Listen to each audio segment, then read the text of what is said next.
Hello guys and welcome to How to Guide. In this tutorial, we're going to look at how to zoom out using CapCut. For zooming in, we have already covered that section in our previous video. You can look at that video for any confusions. So now let's begin. Let us switch over to our desktop CapCut app.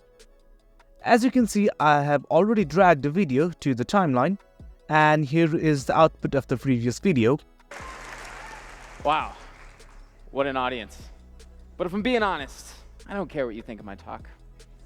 Now I want to zoom out from this section to how it was previously. So let's drag the slider to your preferred timestamp. I want to slowly zoom out till here. Let's add a keyframe, that is scale and position. You'll find that on the top right corner. On the scale section, let's change it to 100. And position, x-axis to 0. And y-axis to 0 as well. Now let us see how the video looks like. But if I'm being honest, I don't care what you think of my talk. I don't. I care what the internet thinks of my talk. Because they're the ones who get it seen and get it shared.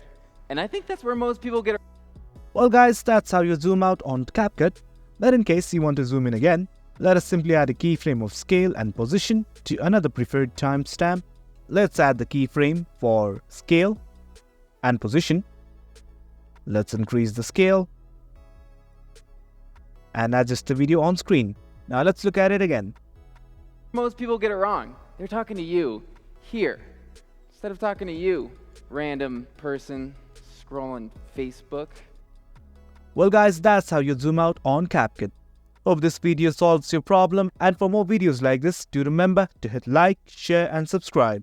Thank you.